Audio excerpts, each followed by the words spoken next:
What's happening, YouTube? It's your boy the D here, aka, well, I really can't say. And I'm kind of mad because, as you all know, if you've been watching my videos, I normally have a alias that I normally like to, expound, but I think it might be a bit of a spoiler, so I can't. But once we get there, yeah, buddy. But anyway, so today we're gonna, I was gonna say switch gears, but we're kind of getting back into gear. Today I'm bringing you another Demon Slayer discussion video. This will be the next installment in a multi-part series covering the breathing techniques that are present in the Demon Slayer universe. Now, what is a breathing style, you ask? I know it's been a while since my last upload of this type, so we're gonna go ahead and go back through it. I say as if this is not a part of every video that I do in the series, but anyway. The breathing styles are the combat styles utilized by the Demon Slayer Corps. They are essentially breathing techniques that enhance their physical abilities to rival those of their demon prey. Also, though the styles are named after elements such as water, wind, and thunder, they do not give one the ability to use them or manipulate them in any way. So anything extra is used by the author to illustrate their movements in a more dynamic way, such as when you see Tanjiro using water breathing and the waves that are in like a calligraphy style, or Kyojuro and Goku when you see fire coming off his sword. That isn't there. That's just the way of the author, emphasizing their movements to be more dynamic. Because believe me, if we saw Demon Slayer as it is as it was intended, like without all the extraness, I love Demon Slayer, don't get me wrong, but I don't think it'd have the same hit as it normally does. But anyway, they are in fact named for the movements which are said to be reminiscent of the element for which they are named. The power of a Demon Slayer lies in the Nichiren blade that they wield. Each breathing style has a distinct color that a swordsman of sufficient skill's blade will take on, such as water breathing, blue, of course, I think we all got that, thunder breathing, yellow, and even beast breathing. It's like an indigo / gray, indigo grayish color. Beyond the general attack patterns that constitute the styles, the breathing techniques allow their user to do things that normal breathing simply cannot do, such as slow the spread of poison and or stop bleeding by coagulation. Now, there are 14 styles that are present within the Demon Slayer universe currently. There's one primary style, 6 secondary styles, 6 tertiary styles, and 1 quaternary style. And if you're a Demon Slayer fan, you know this. Recently, and I say within the last month or so, at least here in America, the Demon Slayer movie Mugen Train, Infinity Train, has actually launched, which means that we've actually got a chance to see on a wide scale flame breathing for the first time. So today's video, we're gonna cover the art that is used by the Flame Hashira himself, Kyojuro Rengoku. Let's go ahead and get this started. This time we're going to be talking about flame breathing. Yes, I said flame breathing, not fire breathing. Now I know what you're thinking. Aren't they interchangeable? And yes, in most other media, whenever somebody says fire and flame, they're completely interchangeable. But within Demon Slayer, that's not the case. They are very strict about not calling flame breathing, gotta catch myself, fire breathing. One notable example I can think of is when Tanjiro,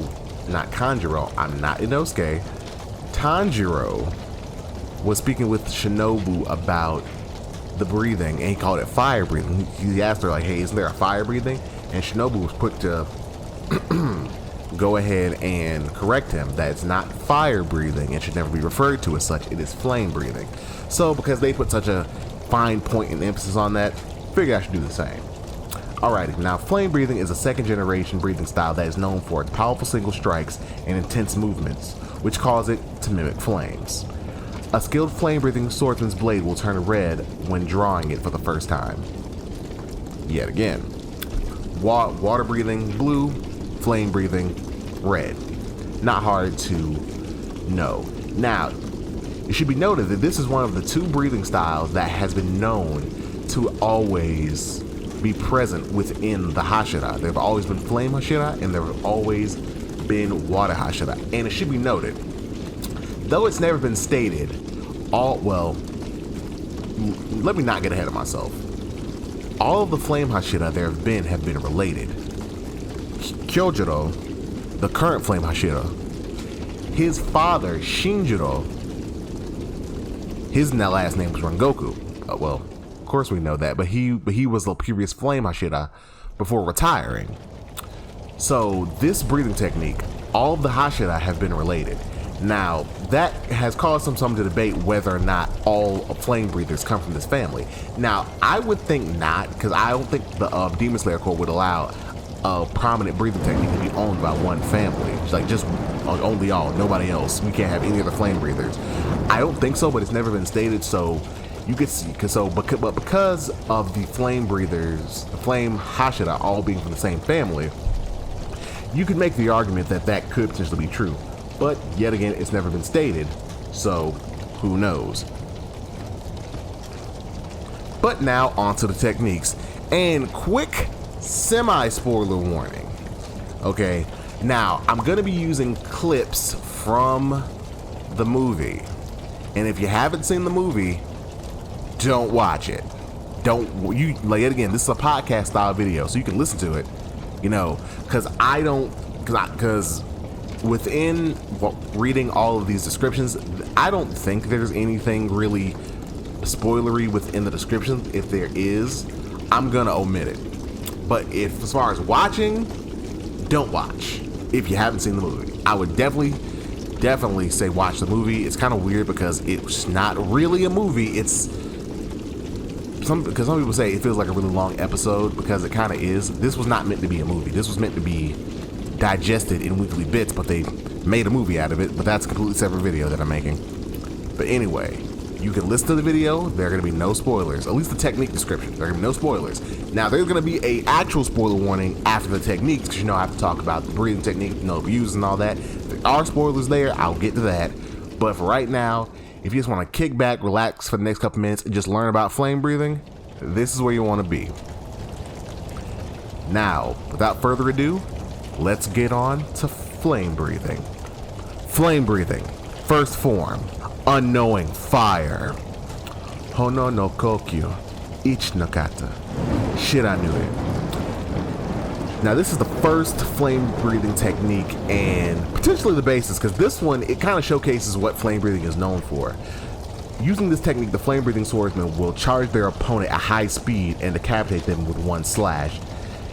And this technique is so powerful that it generates enough friction and heat that it burns the flesh of their enemy. Now, that's kind of what all flame breathing techniques are known for. Like I said, even though you will see fire, coming off the blade, that's not there. I already went into that.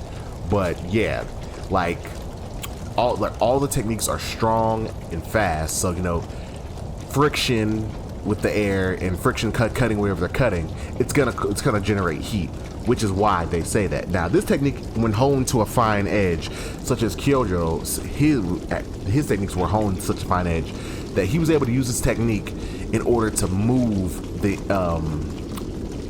entire Infinity Train. He actually knocked it off his track for a short distance. Next, flame breathing, second form, rising scorching sun. Hono no kokyu, ni no kata, nobori inten. Now, with this technique, it's kind of basic. It doesn't involve any charging, but with this technique, the swordsman will actually swing their sword upwards in an arc slash. So, to kind of put it in perspective, with this technique, you would cut somebody from the pelvis up to their head. And that's kind of technique, kind of basic, a basic offensive technique. Next technique, flame breathing, third form, blazing universe. Hono no kokyu, san no kata, kien banjo. Now, blazing universe is the polar opposite to rising scorching sun. With this technique, it's still an arc slash, but instead of it going upward, this one's going downward. So you're slashing from the head down to the pelvis. Next technique, Hono no. Oh, damn it. Now this I'm keeping in. Flame breathing. Fourth form. Blooming flame undulation. Hono no kokyu. Shi no kata. Se'en no uniri. This one. Now, this one could be kind of. Now, this one, it's kind of offensive. Now, most of the flame breathing techniques are offensive. Well, all of them are. They're all offensive techniques. But this one can actually have sort of a defensive aspect. Reason being, this technique, the swordsman will swing their blade in a circular motion. Now, this can be used to defend from incoming attacks, as it was used by Rengoku when he was fighting an opponent who could actually use projectiles. Or if, the flame-breathing swordsman were to be surrounded by enemies, they could use this technique to decapitate and attack multiple enemies at one time. So, you got it can be used for offense or defense depending on what the situation calls for. Next technique. Flame breathing. Fifth form. Flame tiger. Hono no kokyu. Go no kata. Enko. Let me see. This one, the swordsman will unleash a powerful series of sword slashes that take the form of a rampaging tiger engulfed in flames while charging towards the enemy at a blinding speed. Now, yet again, it doesn't actually take the form of a tiger, but the reasoning behind it is like the user is trying to attack their opponent like a tiger trying to maul its prey when on the offensive. So it's like, oh man, those intense movements not only are like flames, but like a tiger. So yet again, a series of slashes, I should say, but yet again, fast motion and powerful strikes. It's what flame breathing is known for. Now, this is going to be the first of the breathing styles which actually has techniques missing. Now, over the course of Mugen Train, we only see 6 techniques. The first form, the second form, the third form, the fourth form, the fifth form, and the 9th. Yeah, and I don't know what to do because I Googled, because I know there's been I think a data book recently or some type of fan book, and I was like, oh, okay, maybe, because this isn't the only technique to do this, maybe they filled in the holes, maybe there are holes filled in, maybe there are other techniques that the author's going to talk about. He might give us a description, but we maybe never see. At least currently, as I'm recording this video on July 2nd, 2021, the 6th form, 7th form, and 8th form have not been revealed. We know nothing canon about them, unless there's something I missed. But I've looked, they aren't there. So this section is going to be a little shorter than we normally have it. Like I said, I thought about, maybe doing something like where I make up a technique, but flame breathing isn't something that I don't think I'd ever want to be a flame breather. Like, I know what I would want to. Well, I know what I would ultimately want to be. It's either that, which I can't say because I think it's a spoiler, or water breathing. Those are my forms. But I don't think it's something that I'd actually want to be. So I don't know. In the comment section, if you have like a headcanon of what the 6th, 7th, and 8th technique are, definitely put it in the comment section. I would love to see the creativity. But let's go on to the final form that we see. Flame breathing, 9th form. Rengoku, Hono no kata, Hono no kokyu, Kyu no kata, Rengoku. Alright, now during the battle that he was in, Rengoku had to bust out this technique. He called it his esoteric art. It's the most powerful technique. Now, as you know, that the technique is the most powerful technique, and its name, Rengoku, as in House Rengoku, as in Kyojuro Rengoku, as in Shinjiro Rengoku, as in Senjuro Rengoku, and their ancestors and predecessors before them. This is the culmination of all of what flame breathing is, and it's rightfully so, because if you're watching the video, which again, if you haven't seen the movie, I would suggest not watching, just listening.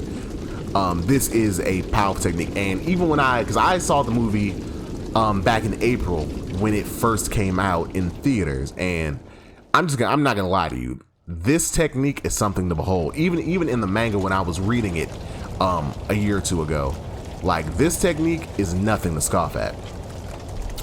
Yet again, like I said, it's the most powerful of the flame breathing techniques. It's a devastating dashing slash that the swordsman will initiate from a high stance. So sword held high, you know, getting their stance.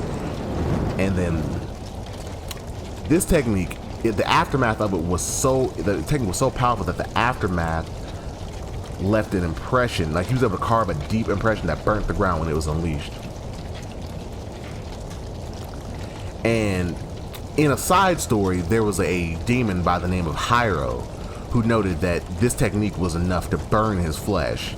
Now, in the movie adaptation, this technique took the form of a dragon, like, you know, a dragon engulfed Killjoy as he was charging for his, while he was charging towards his enemy. Let me see. And what this technique is, from what I remember, and from like just reading the description of it, he charges and it's two sword slashes to the opponent. I believe it's either one or two. Yet again, if you've seen the movie and you're watching it, the footage will correct me. But it's just a blinding fast charge and two powerful strikes to decapitate the enemy. And even yet again in the movie, everything was surrounded by flames. Like I said, it's really dope. Like I said, if you like, look, currently Mugen Train is on Funimation. Just get like a week trial, stream the movie. You can stream the sub version, dog. But like, for real, like, the movie has its problems, but this was a spectacle. I'll give it that. But yeah, like the surrounding, like there was a flame tornado. Like, they really did this technique up, but it's a really powerful technique, and it encompasses what flame breathing is as its most powerful technique. Now, granted, that's gonna end the techniques, but here's the thing, because we've gone over some other techniques. Water breathing, which has 10 official forms, 11 forms with Dead Calm, which Giyu invented. There's thunder breathing with its 6 forms. And then in Inosuke, beast breathing by the end of the series has like 12 forms. Now with this one, like I said, we know that there are at least 9 forms, 1 through 6, 6, 7, 8, we don't know. But that's all that we see. There could be a 10th. Like, it wouldn't surprise me to be like, oh, there's a 10th form for flame breathing, with it being so basic. One of the basic forms to not have that many techniques. But yeah, like I said, there could be another form or two, but currently we don't know. That's all that is on wax. That's all that we know of canon for sure. Now, this is the big spoiler warning. If you are an anime only, get out of here, unless you want to be spoiled. If you're anime only, this is the spoiler warning. Get out. Like, look, you made it this far. I appreciate you. Leave that like and come back once you've either finished this arc in the manga, or you have actually seen the movie. Now, this is your warning. This is your warning. I don't want to sound mean. I appreciate you watching my video, but at the same token of time, I don't want anybody saying, oh, you spoiled it for me, which I think like just damn near everybody's either seen it through less than reputable means or through official channels. But yeah, this is it. This is the warning, because I'm about to get into a really heavy topic. And in 5, 4, 3, 2. Okay, now that they're gone, let's go ahead and talk about the notable users of flame breathing. Now, in the story itself, there is only one notable user of flame breathing, Kyojuro Rengoku, the Flame Hashira, as we know him. As combatant, look, no doubt, Kyojuro Rengoku has shown to be powerful, showcasing the ability to slay normal demons in a single blow before they even have time to react. Now, in regards to being the only user, he is not. His family, like I said, House Rengoku, have held the mantle of the Flame Hashira for 300 years prior to the beginning of the story, when breathing was first mentioned, when breathing was first inducted. And yet again, like I was saying earlier, it's been passed down from parent to child within the family. Like I said, aunt to nephew, uncle to niece, that whole thing. It's been passed down in their family. All the Flame Hashira have had that last name Rengoku. And like I said, alongside water breathing, it's the only other one to actually always be represented. And like I said, Shinjiro Rengoku's father, was the Flame Hashira before retiring. And that's pretty much it. Now, it should be noted that flame breathing does have a special relationship. Because what I was saying earlier, I don't know if there are other flame breathers, and what leads me to believe this is because Mitsuri Kanroji, the current love Hashira, she actually was under Rengoku, Kyojuro, I think she was working under him, and her own love breathing that she invented is a derivative of flame breathing. So that's why I'm saying I don't think that it's just them. I think they're just the most powerful users of the technique. Now, here is the spoiler warning. The spoiler alert. Like I said, if you came here, then yeah, this is probably, like I said, if you came here still and you're like, oh man, this isn't bad. This is really dope. This is like really the point where you might want to jump the fuck off. But anyway, no countdown. We're just going into it. It was during the Infinity Train arc that Kyojuro met his end at the hands of the Upper Moon 3 demon, Akaza. And remember what I said about the Flame Hashira always being present in the Demon Slayer core, being from his family? Yeah, this is where that ended. Now, at the time we meet him on the Infinity Train, he says to Tanjiro and the others, hey, be my Sengoku, be my Suguko, be my apprentices, because he didn't have one. Now, it was during his final moments that he lamented that due to his younger brother Shinjiro not being fit to be a swordsman, the long-held chain of Flame Hashira was then broken. And I hate that the movie didn't go over this part in the manga, but it was then that upon going to visit Kyojiro's family, he went to House Rengoku, where he found out the awful truth. Shinjiro, his younger brother, had trained as a swordsman, but his skill was so insufficient that he could never turn his katana red. I don't think he's even been to final selection. Well, actually, I don't know, because Tanjiro, when he was in final selection, he used one of Urokodaki's swords. So that's why I'm like, I don't know if he actually did go to final selection pass and just when he got his own sword, but yeah. And due to that, he was unfit to be Kyojiro's Suguko. So with that, the chain of Flame Hashira has ended. And in the series, like I said, his father retired. He didn't die, he didn't get maimed, he just retired due to his own personal reasons. So there are other users, because with Shinjiro being, trained in the art with his father, and then his big brother, being a swordsman, he knows it. There are users of the technique. They just aren't any Hashira, because Shinjiro didn't come back to the core, and Shinjiro couldn't turn his sword red. So at least for the rest of the series, the Flame Hashira the flame breathing was not represented. Kyojuro Rengoku was the only one, and even upon his death, a lot of the other court members couldn't believe it. He was so strong, but that just shows the power of the Upper Moon 3, of the Upper Moon class demons.